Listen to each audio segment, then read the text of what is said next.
Fica Café, el podcast de CREAP España. Presenta Antonio San José. ¿Qué tal? ¿Cómo están? Bienvenidos a una nueva edición de Fica Café. Hoy vamos a hablar del equipo y de las oficinas de CREAP en Barcelona, en la avenida Diagonal concretamente. Ya saben que nuestra consultora tiene 3 sedes en España: Madrid, la capital catalana, y también Valencia. Al frente de CREAP Barcelona está como directora nuestra compañera Cristina Fontgivet.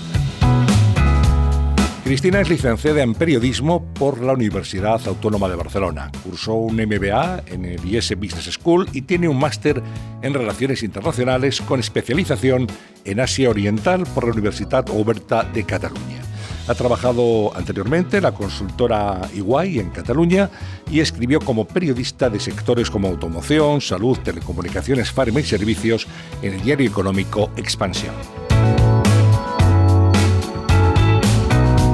¿Qué tal, Cristina? ¿Cómo estás? Muy bien, y muchas gracias, muy contenta de estar aquí. Pues nosotros también. ¿Cuántas cosas pensaba yo, ¿no? A pesar de tu juventud? No nos hemos aburrido, que es lo más importante. ¿Cuántos estudios, especializaciones, ¿no? Un máster en Asia Oriental?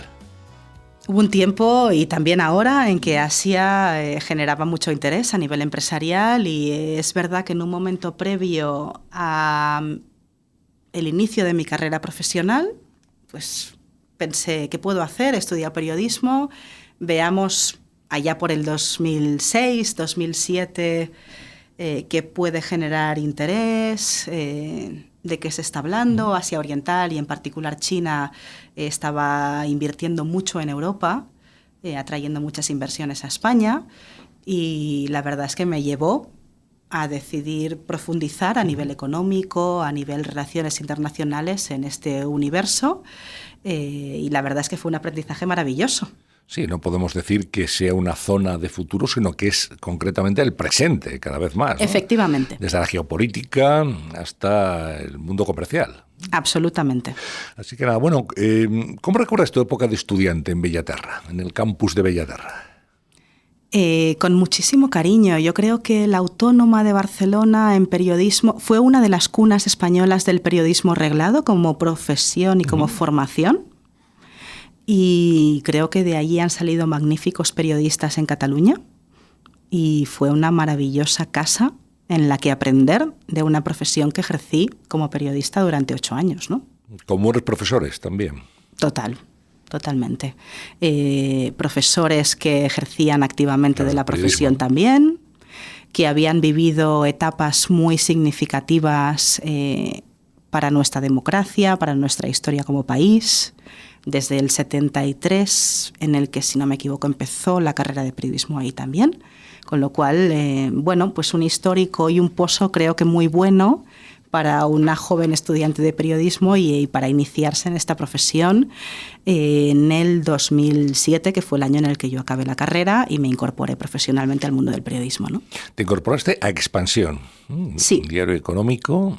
Allí empezaste a velar tus primeras armas periodísticas. ¿Qué hiciste exactamente cuando llegaste allí? ¿De dónde te pusieron? ¿De qué te encargaron? Bueno, a ver, hay una pequeña fase previa a esto, que son mis prácticas curriculares en la sección de Economía de La Vanguardia, unos cuantos meses antes.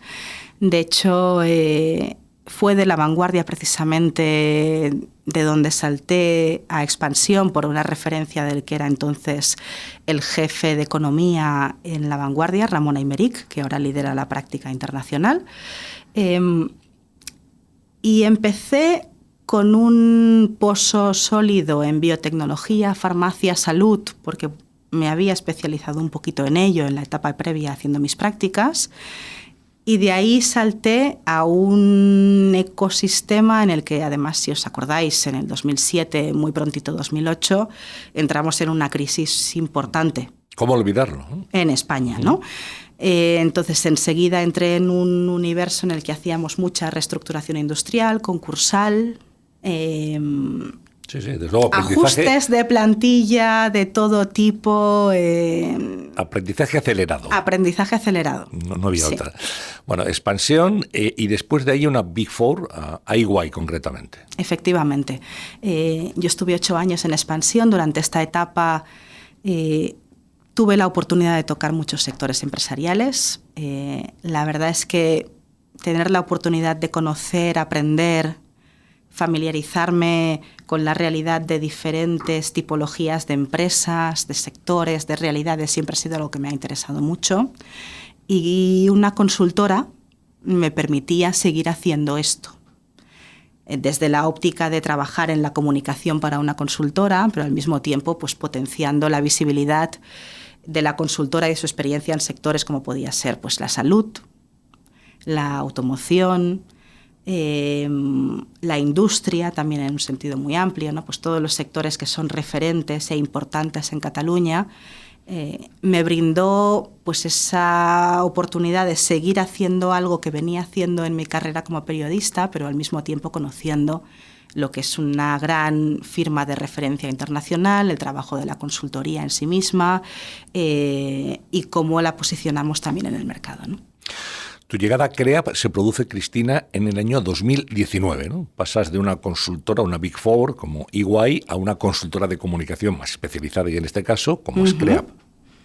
Sí, pero para mí era como volver a casa, ¿no? Como casar perfectamente las dos cosas. Mi experiencia como periodista, mi experiencia en comunicación, con mi conocimiento de la realidad y de las dinámicas de una gran consultora de referencia a nivel internacional, ¿no? O sea, era la cuadratura perfecta del círculo, casi, además con una firma que conocía y con la que había tenido una relación desde hace muchísimos años, primero como periodista que recibía información de valor por parte de interlocutores en CREAP que representaban a clientes, ¿no? Y después por todo el ecosistema de profesionales que seguían trabajando en la firma y a los que además yo valoraba muchísimo por sus capacidades y valían.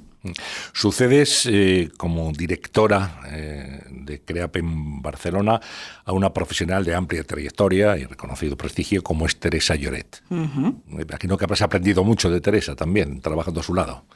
Sin duda, insisto, previamente habiéndola conocido en el pasado desde el otro lado y a la que yo valoraba muchísimo, y creo que esto es algo significativamente importante en nuestra profesión, en la que buena parte del día a día pasa por entender las dinámicas y la realidad del universo periodístico, qué quieren, qué esperan de las empresas, qué necesitan, cómo nos ajustamos a su realidad. Yo creo que Teresa, por conocerlo muy bien, tenía una gran sensibilidad a la hora de trabajar temas que fueran de interés periodístico per se, ¿no? Y eso yo creo que ha sido clave en el pasado para convertir a CREAP en una referencia en Barcelona bajo su mando. Y después, además, conocía muy bien al equipo que ella había creado en Barcelona y sabía que era un equipo muy bueno y muy solvente. Y creo que eso en una firma de personas para personas es crítico. Saber que tienes profesionales que desarrollan su trabajo de manera excelente, ¿no? Y fue lo que definitivamente me acabó por convencer para incorporarme al proyecto. Hablabas de tu experiencia anterior, digamos ese bagaje de una gran consultora internacional como es igual. ¿Cómo lo has aplicado en la consultoría específica de comunicación y asuntos públicos que es CREAP? Bueno, es que además en nuestro caso creo que hay muchos puntos que convergen. En el fondo, CREAP también es una consultora internacional, es una firma con sede en Estocolmo, presencia en 25 países. Creo que el hecho de ser global obliga a una metodología de trabajo, a unas dinámicas de rigor, de transparencia, de compliance, que son muy similares. Además, en el caso de CREAP, el hecho de tener un foco potente en asuntos públicos, una oficina importante en Bruselas, te lleva a unas dinámicas de trabajo que yo creo que la verdad son súper similares a las que puede tener una Big Four, un Deloitte, un EY, un KPMG en España y a nivel global, con lo cual yo te diría que me ha aportado mucho de conocimiento previo de prácticas en el día a día que son muy similares y a ver que Naturalmente, a pesar de que nuestro foco está en comunicación y en asuntos públicos, hay muchos puntos que son muy similares en cuanto a la excelencia en el trabajo, ¿no? Claro, es que hay muchísimas similitudes. Antes se hablaba de agencias de comunicación. Decimos siempre consultora de comunicación, que es lo que somos, ¿no? De consultora multinacional, consultora altamente especializada, con presencia en 25 países, como tú señalabas. Digamos que es que hay muchas concomitancias, pero eso sí, aterrizándolo más en el campo específico de la comunicación y de los asuntos públicos. Efectivamente, y luego creo que además hay un punto que es muy importante y que a mí me aportó personalmente valor. Yo estuve en EY casi 5 años. Es verdad que las Big Four son consultoras muy grandes. Para que nos hagamos una idea, EY en Barcelona tiene del orden de 1.000 personas. Y lo que además desde un punto de vista de experiencia profesional aporta estar en una compañía como CREAP es la capacidad de ver que esto es una consultora global de verdad, en la que rozas y estás en contacto permanente con profesionales que trabajan en Bruselas, en Estocolmo, en Londres, en Japón, en Latinoamérica. Es decir, que hay una mayor cercanía y una visión global de verdad en el proyecto y en las soluciones que podemos aportar a nuestros clientes, ¿no? También lo hay en las Big Four, pero obviamente por dimensión a veces es más compleja la relación, ¿no? Cuéntanos, Cristina, ¿cómo es CREAP en Barcelona?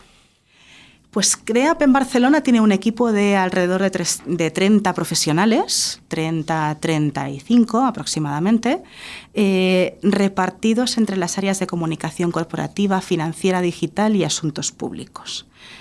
Es decir, lo que somos CREAP a nivel global, trasladado a la realidad de una oficina, como puede ser la de Barcelona, desde la que trabajamos para Cataluña, pero también en proyectos para clientes catalanes a nivel nacional y a nivel internacional. Creo que somos un equipo muy diverso en cuanto a perfiles. Tenemos profesionales que, como yo, vienen del periodismo, otros que vienen de las ciencias políticas, otros que vienen del universo del marketing digital más puro, algún perfil con background en sostenibilidad, profesionales del derecho. Es decir, yo creo que todos los espectros que acaban confluyendo en lo que constituye la reputación de las compañías, ¿no? Yo creo que esto es lo que desde CREAP además intentamos impulsar, que son al final proyectos y soluciones que tratan de manera holística de construir la reputación de las compañías de la mejor manera posible ante sus grupos de interés, ¿no? Hablabas del equipo, es lo más importante, sin duda, ¿no? Y me gustaría que nos introdujeras un poco a tu equipo de Barcelona, profesionales, como decías, muy cualificados, con especializaciones muy diversas también, y que hacen posible ese trabajo del día a día. Efectivamente. Yo os pondría el énfasis en el equipo. A ver, en comunicación corporativa tenemos a una directora que es Rosario Correro, lidera toda el área con un gran background en periodismo y también en comunicación en el ámbito más industrial, más corporativo puro, en la relación con los medios de muchos años. Mireia Corchón lidera el ámbito de comunicación financiera, con clientes de la gran banca española, private equities, family offices, ese tipo de perfil. Rosaura Ferriz está al frente del ámbito de asuntos públicos, desde el que prestamos asesoramiento a las compañías en todo lo que es el relacionamiento tanto con instituciones como con grupos de interés en el sentido más amplio. Y luego está Oriol Martí, que lidera el área digital, desde la que se hacen desde proyectos de engagement en redes sociales, influencers, definición de campañas creativas, casi más publicitarias, el mundo más B2C. Ellos están al frente de un equipo, ya te digo, maravilloso, de pues eso, en torno a 30 personas y que va creciendo constantemente y adaptándose en función de las necesidades de nuestros clientes, ¿no? Una de las necesidades, Cristina, ya no pasa tanto, hay clientes que te piden un tipo de servicio concreto, yo quiero servicio en esto, pero cada vez hay más clientes que quieren, digamos, un servicio global, ¿no? Una atención 360 grados. Tú hablabas de esa forma holística de trabajar también, que es muy interesante, que equipos multidisciplinares estén, digamos, con el mismo objetivo, con el mismo cliente en el día a día.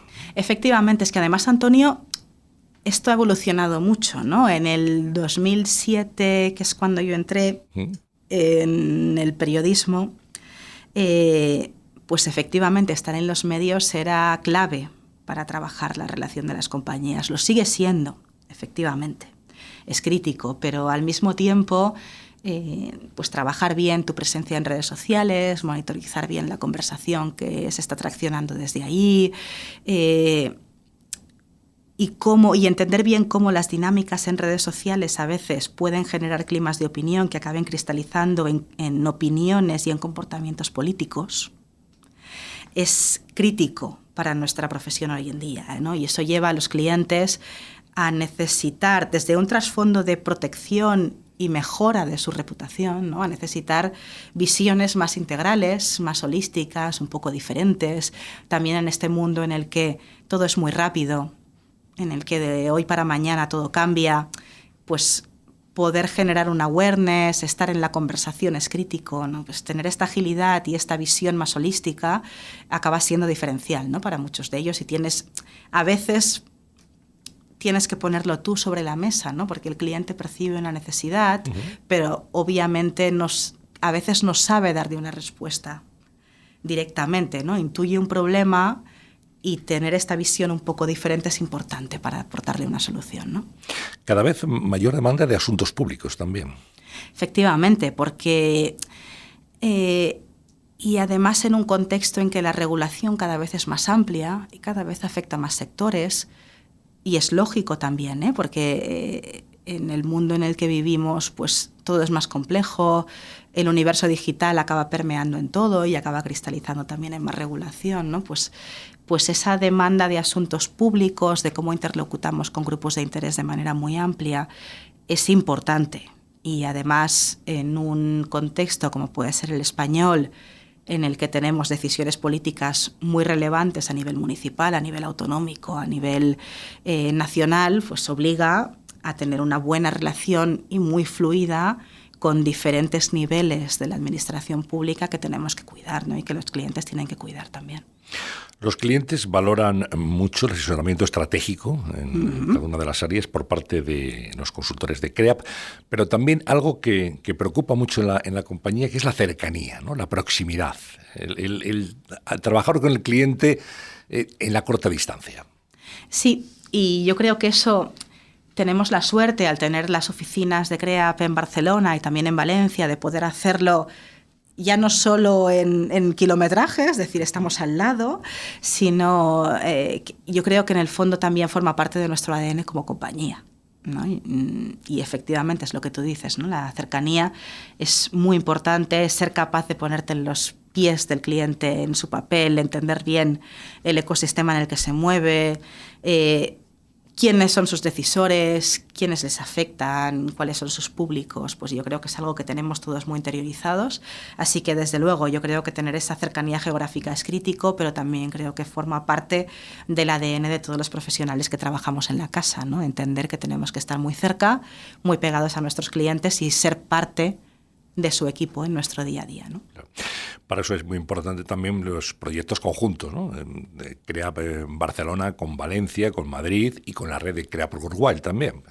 No lo entenderíamos de otra manera. Yo creo, además, que este año en particular, pero yo te diría en los últimos 10-15 años de manera muy clara, al final tenemos la suerte de contar con clientes que son compañías españolas muy referentes en sus sectores y que por lo tanto juegan en un terreno de juego global, que tienen realidades y necesidades locales, pero que al mismo tiempo se mueven y están afectados por dinámicas geopolíticas internacionales, y tener la capacidad de acompañarles desde diferentes geografías y en diferentes oficinas es muy importante, y además es un valor.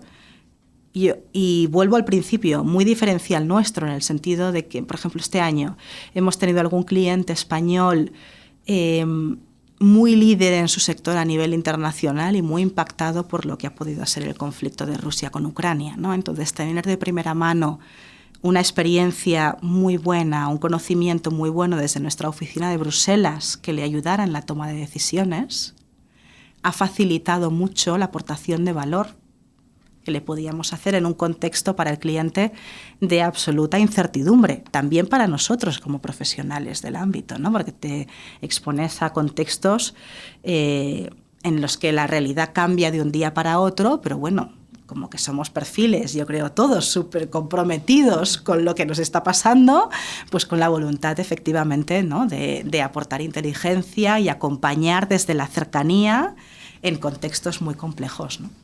Sin desvelar ninguna confidencialidad a la que nos debemos todos, pero ¿qué proyectos te han requerido más intensidad en los últimos meses?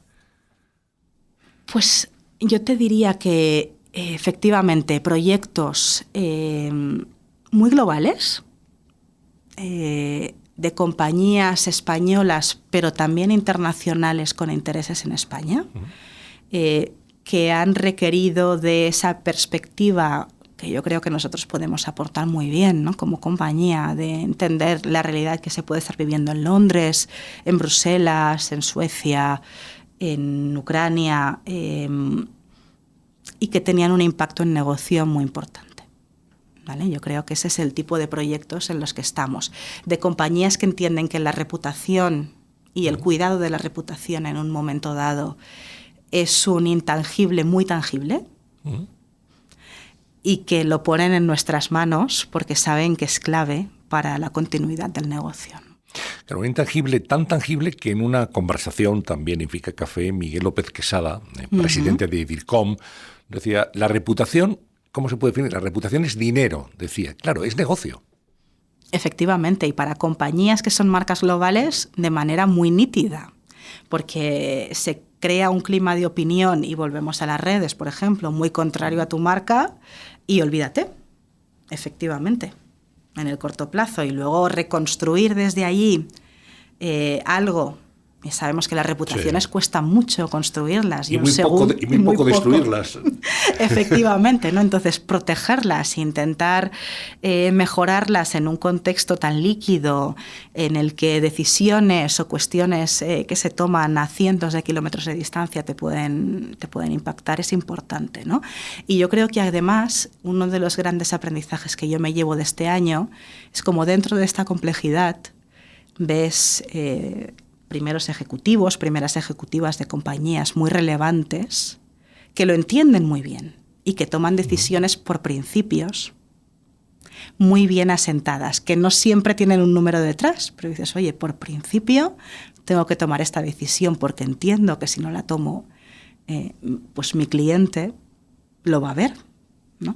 Entonces, hay un reto en el mundo de la consultoría en general, lo señalaba aquí también Pablo Zamorano, nuestro senior partner de comunicación corporativa y financiera, decía, bueno, no solamente es importante, que lo es sin duda, claro, en cualquier empresa, conseguir clientes, sino que el reto es conservarlos. Y hay muchos clientes de CREAP y de CREAP Barcelona también que llevan muchos años con la empresa, muchos años con nosotros.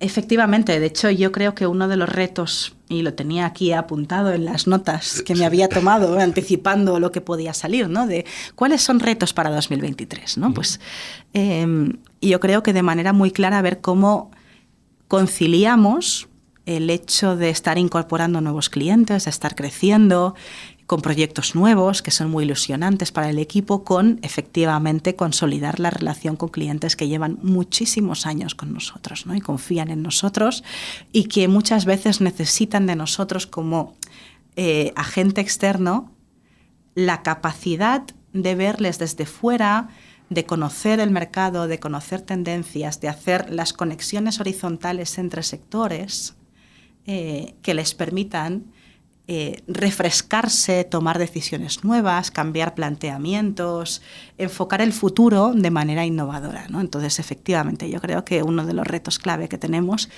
es ese, cómo seguimos aportando valor, cómo nos reinventamos constantemente en nuestro día a día para seguir siendo un player que aporte una visión distinta, que aporte ese ángulo de actualidad, de globalidad, de diferenciación a los clientes actuales, al tiempo que incorporamos a nuestra cartera clientes nuevos con retos nuevos, ¿no? ¿Qué otros retos tienes apuntados en el cuaderno para 2023? Muy vinculado a seguir innovando efectivamente en soluciones, ser capaces de pensar dentro de este mundo de la comunicación que por suerte se expande constantemente, que incorpora a nuevos players, a nuevos ángulos, a nuevos territorios de conversación, saber cómo podemos seguir aportando valor ahí y cómo ayudamos a convertir las nuevas tendencias, las innovaciones en realidades para nuestras compañías, ¿no? El tema del año, yo creo, o al menos en el corto plazo, no sé cuánto va a durar, ¿no? Pero estamos viendo cómo la inteligencia artificial irrumpe cada vez con más fuerza, ¿eh? De manera muy clara en el mundo de la comunicación, en el mundo de la comunicación corporativa, en el mundo del periodismo, ¿no? Ahora de repente tenemos una aplicación que puede hacer noticias. Sí, escribe artículos. Escribe artículos de opinión, escribe notas de prensa de manera muy clara, ¿no? Pues intentar, por ejemplo, poner este tipo de soluciones y de innovaciones en su contexto, ¿no? Entender dónde nos pueden aportar valor y están para quedarse y dónde pues no tanto, ¿no? Porque no pueden suplir la capacidad y la experiencia de una persona que ha visto muchas cosas, ¿no? Es la importancia del factor humano, ¿no? Que diría Graham Greene al final. O sea, están muy bien las máquinas, la inteligencia artificial, las innovaciones, pero hace falta las personas, hacen falta los especialistas, hace falta esa visión más personal, más cercana y sobre todo el valor, Cristina, del trabajo bien hecho. Efectivamente. Entonces yo creo que ahí es donde está nuestro papel, ¿no? Cómo somos capaces de estar a la vanguardia en innovación, en incorporación de soluciones a nuestro portafolio, asegurarnos de que lo que le estamos aportando a nuestros clientes es lo último, lo diferencial, pero al mismo tiempo entendiendo que todo esto efectivamente va de excelencia, va de cercanía, va de cuidado de las relaciones con todo el mundo y con todos los grupos de interés, ¿no? Y yo creo que es lo que podemos aportar y cómo nos apoyamos en la fortaleza que tenemos como compañía a nivel global, de poder tirar de aquí y de allí, del conocimiento singular que tenemos en diferentes geografías para quedarnos con lo mejor, ¿no? Y ofrecer esas soluciones innovadoras. ¿Qué es lo más importante para ti a la hora de dirigir equipos? Pues tener a un equipo comprometido, motivado y ilusionado. Yo creo, al final somos un negocio 100% de personas. Nosotros, ¿no? Lo que aportamos y lo que ofrecemos a nuestros clientes es lo que tenemos la suerte de tener internamente, que es el talento de nuestros equipos, ¿no? Entonces, yo creo que lo importante y lo más relevante a la hora de dirigir un equipo en una consultora de comunicación es asegurar que esos equipos tienen esa ilusión. Primero, que esos equipos son los mejores en su ámbito, que podemos atraer el mejor talento, que una vez lo tenemos motivado, ilusionado y nos aseguramos de que comparten estos valores que hemos estado comentando. Y luego que les ayudamos en su día a día a ejercer este rol de la mejor manera posible, ¿no? Entendiendo que la consultoría en sí misma es una profesión compleja y muy divertida al mismo tiempo, pero compleja porque tienes un montón de realidades diferentes al mismo tiempo. Tienes muchos clientes de sectores muy distintos, ¿no? Esto, para mí, es lo que siempre me ha gustado y me gustaba también del periodismo, conocer muchas realidades, mucha diversidad a la vez, ¿no? Pero que al mismo tiempo puede ser un poco abrumadora, ¿no? En el sentido de que al final tenemos la suerte de estar en una posición muy estratégica dentro de nuestros clientes, ¿no? Confían en nosotros para la toma de decisiones muy relevantes y muy complejas dentro de sus organizaciones, ¿no? Y esto a veces puede ser un poco demasiado para algunos perfiles, ¿no? Entonces, darles este confort y espacios para pensar es importante, yo creo también, y como líderes es lo que debemos intentar asegurar, ¿no? Una profesión compleja, decías, y también muy exigente, ¿no? Muy exigente y muy demandante en intensidad y en horas, ¿no? Efectivamente, pero yo creo que afortunadamente todo el mundo que está con nosotros lo sabe, lo entiende, lo comparte, y creo que tenemos la suerte de contar con un equipo que está muy cohesionado. Yo lo veo en sus dinámicas del día a día, es casi una familia, en el fondo, ¿no? Se apoya, es muy generoso, comparte. Eso es crítico para el trabajo que hacemos, en el que, como hemos comentado desde el principio, ¿no? Son visiones muy holísticas en las que perfiles muy distintos trabajan conjuntamente para darle respuesta a un cliente en una necesidad, ¿no? Entonces, esa generosidad, esa capacidad de trabajo en equipo es súper importante. Pero creo que tenemos la suerte de tenerlo, de cultivarlo y de protegerlo, ¿no? Entonces es parte de lo que nos debe ocupar en el día a día, ¿no? ¿Qué importancia le concedes a la conciliación? Mucha, la verdad. Yo tengo, ya lo sabes, 2 niños pequeñitos. Para mí, mi carrera profesional es importante, siempre lo ha sido. Creo mucho en que el trabajo te llene, te aporte y te enriquezca como persona. A mí me lo ha aportado siempre en el día a día, ha sido muy importante para mí, pero obviamente tu vida personal y tus hijos y tu familia también es crítico, ¿no? Entonces, poder conciliar, poder equilibrar es súper relevante. Yo lo he visto siempre desde el primer momento en el que he estado aquí en CREAP. Yo me incorporé a CREAP embarazada de mi primera hija. ¿Te contrataron embarazada? Efectivamente, me incorporé muy embarazada a CREAP, ya lo sabían, tampoco me oculté, tomaron la decisión consciente de contratarme así. En el camino he tenido un segundo hijo, ha habido una pandemia por medio que además ha sido muy exigente y nos ha trastocado, yo creo, a todos en cómo conciliábamos y cómo gestionábamos el entorno profesional y el personal, ¿no? Entonces creo que es importante, sobre todo en una profesión que trabaja para clientes, hay muchas que trabajan para clientes, ¿no? Pero la nuestra en particular, en un mundo como es el de la comunicación y el de la política, que casi no duerme nunca, ¿no? Que seamos flexibles como compañía, entendiendo que la agenda muchas veces la marca el cliente, ¿no? Pero yo creo que lo entiende todo el mundo, de los que estamos activamente involucrados en este universo, ¿no? Entonces, generar espacios es importante, sobre todo para que la gente cuando pueda desconectar, desconecte, entendiendo que cuando hay algo especialmente relevante tiene que estar activo, ¿no? Yo creo que es algo que llevamos todos muy interiorizado. ¿A qué hora ha sonado tu despertador hoy, Cristina? El oficial a las 5 de la mañana, el extraoficial, que es mi hijo pequeño, que tiene 7 meses, a las 4:15. Una hora estupenda. Previas interrupciones, con lo cual, bueno, yo creo que esto va de esto, ¿no? Y creo que es lo importante, que todo te aporte, que todo lo pongas en perspectiva, que lo gestiones con buen humor. Sin duda. Y lo pongas en su lugar y nada, ya se dormirá, ¿no? Tampoco pasa nada. ¿Eres partidaria del teletrabajo? Sí, yo creo que el teletrabajo nos ha aportado mucho. Y creo que además es